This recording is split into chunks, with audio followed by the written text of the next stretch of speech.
Yeah, hello. Anybody there? Anybody need help with stopping drinking?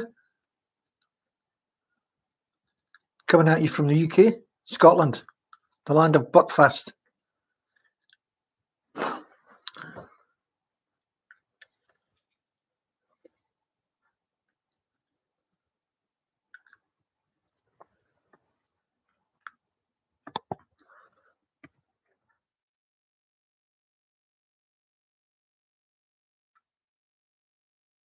Hi, how you doing?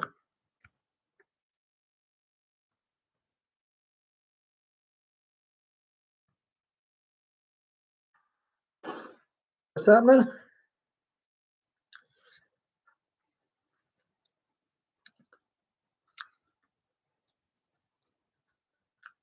Is anybody here? Anybody need help?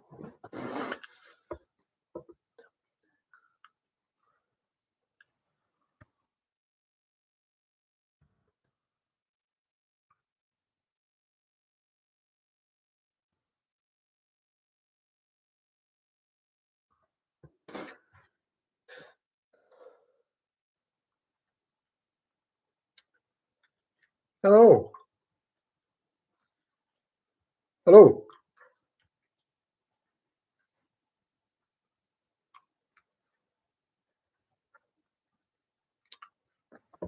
How's it going? You want to stop drinking? Do you need help with stop drinking?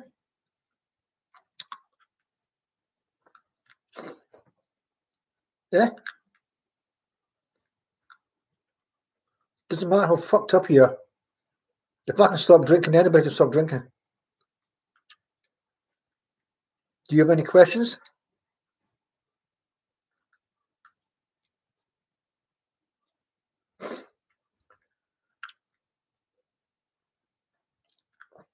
I'm coming from Scotland, United Kingdom. Scotland, the land of Buckfast.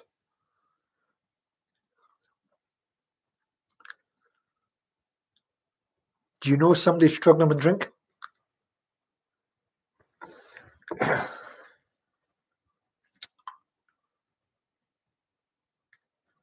No?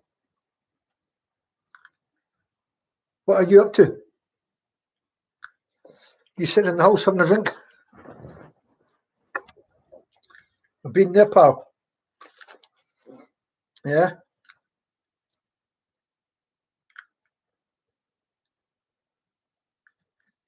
Hello.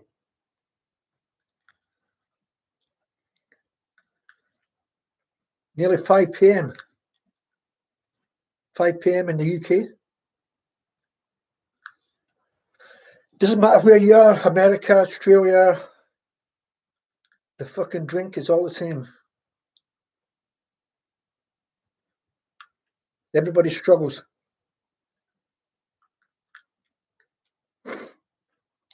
Come on.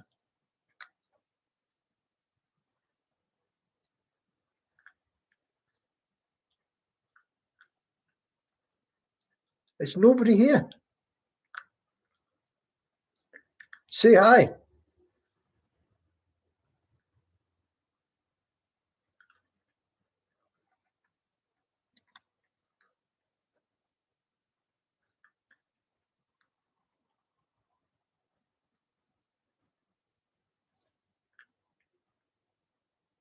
Don't be shy. Give it a try. Come and say hi. Fuck's sake. I think there's one person in the room.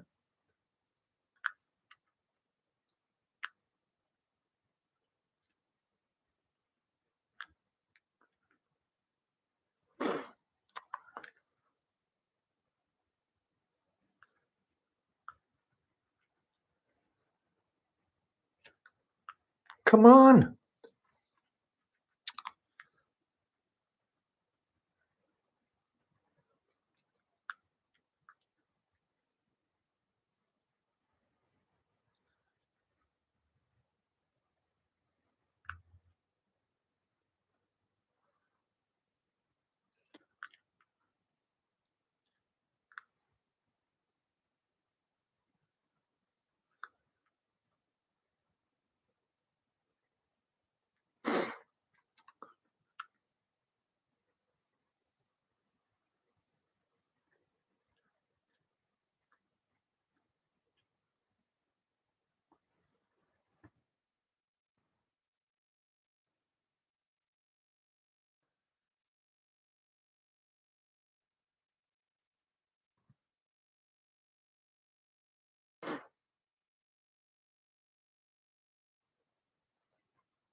taking away whether this could be done properly, amicably, and certainly confidentially, not just in my interest, but in the interests, as was said before, of complainants and everybody else.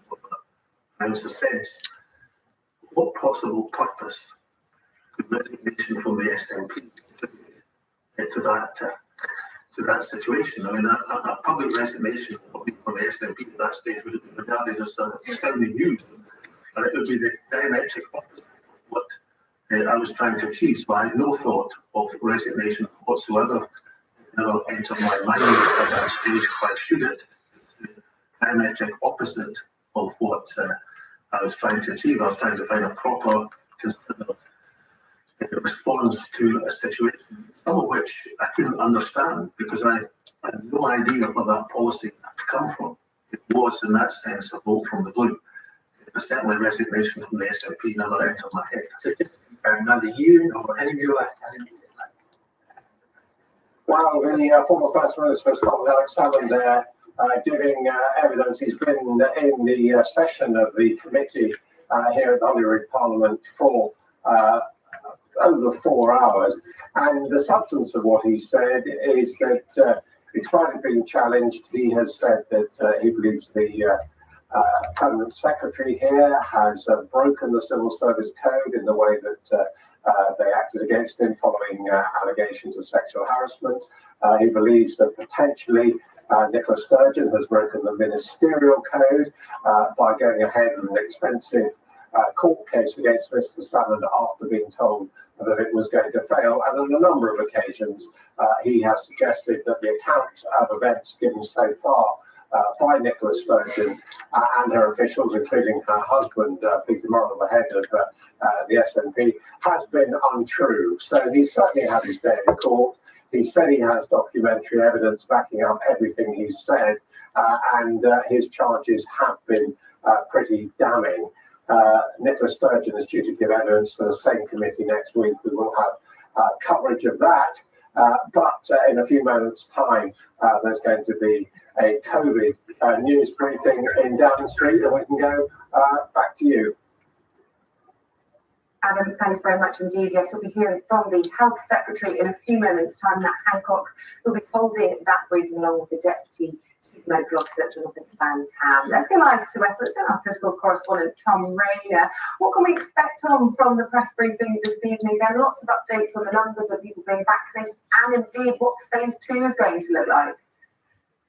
That's right. We had an update this morning from the Joint Committee on Vaccines and Immunisation setting out the next set of priority groups. Remember, we've had the first 9 that we've been working through so far, and that includes everyone over the age of 50 and everyone over the age of 16 who has clinical vulnerability. And the government's aim is to get that whole group, that whole phase done by April the 15th, where every adult in those categories will have been offered a first jab, and then from that point on move through to the ultimate goal, which is to offer every adult in the UK a vaccine, a first dose of vaccine by the end of June, early July, and that will mean that once the first 9 groups have received first dose, the local authorities and the NHS and GP surgeries will be able to move on to first the category of people between the ages of 40 and 49, and then from the people in their 30s and down to people in their 20s. Now, this decision has been adopted by ministers, been adopted not just by the government in Westminster, but all of the 4 devolved administrations as well. And what that means is that they are not going to be doing what some unions had hoped and some organisations have hoped, and looking at people's occupations when deciding who should be given priority. They're sticking to age as the main determining factor of people's risk. Now, this has caused some anger from certain sectors. The Police Federation have called it a betrayal of police officers who had been hoping to be included in that next phase of priority. Various teaching unions have also said that this is problematic, that they had wanted to see teachers prioritised before schools return on March the 8th. Also, we've had complaints from Prison Officers Association as well. Now, the government and indeed some scientists who have been speaking have been defending this, saying this is all about speed. And ultimately, if you prioritise getting it to people based on age, it keeps the system simple. It means that it can be done based on your NHS record, and of course, people's occupations aren't necessarily recorded in that. And there is a concern amongst scientists, amongst those in Public Health England, that if you were to introduce on a large scale occupation as a determining factor, that it might slow everything down, and that would delay the ultimate target of getting every adult offered the first jab within the next few months. But clearly, I think that is something where we will see lots of questions being posed, and the Minister, Matt Hancock, having to defend that decision and set out why that was the decision taken by the government. And alongside him, he will, as you say, have the Deputy Chief Medical Officer, Jonathan Van Tam, who is often relied upon by the government to explain these kind of choices. Said that, you know, I've said I'm not going to intervene, and I say back to her, that's not my recollection of what your position was. That was a surprise and a disappointment, and obviously felt to me like a substantial and disappointing change in her position. Why I wasn't sure, but it certainly was a change in her position. In her view, absolutely. And one final area, Convener, just back another aspect to the 2nd of April. While you were there, do you recall Peter Murrell arriving home? No, I didn't. I wasn't aware of that. I was told, because I was on my way to America, and I got dropped off at Glasgow Airport. I think we were on a taxi. I think it definitely was a taxi, actually.